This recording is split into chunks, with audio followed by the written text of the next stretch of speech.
Iya. Bu, sudah berapa lama panti gitu, Bu? Kita sudah hampir 16 tahun. 16 tahun.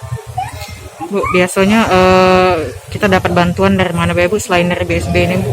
Itu banyak yang pribadi ya. Banyak pribadi. Kalau dari kantor-kantor jarang-jarang. Kalau musim pandemi ini mungkin lebih banyak ada bantuannya, Bu, yang kita dapat? Alhamdulillah ada banyak ya, yang sembako, yang destinasi untuk pandemi ini. Alhamdulillah itu. Kalau yang dari BSB ini apa, Bu, bantuan yang kita dapat, Bu? Yang mana? Yang dari BSB ini?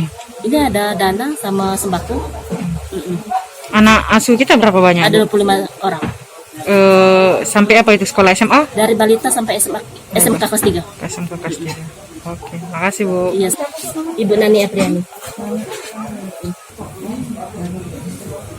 Artinya ada mungkin sebagian besar itu ada kunjungan ke panti-panti di daerah masing-masing. Namun untuk di kantor pusat kita adakan hari ini 5 panti. Untuk sembakonya apa aja? Yang utamanya ya beras, kemudian mie kering ini Indomie atau Supermie, Mie instan ya? ya mie instan. Ya, yang lain-lain seperti gula, kopi. Bisa juga itu penggunaannya nanti untuk anak asuhnya itu, asuhannya itu.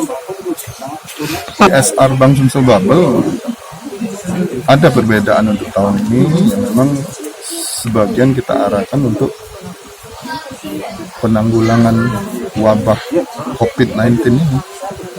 Dan ini kita sebar ke seluruh daerah juga, kabupaten kota dan provinsi juga. Jangan lupa subscribe, share, komen, dan like ya.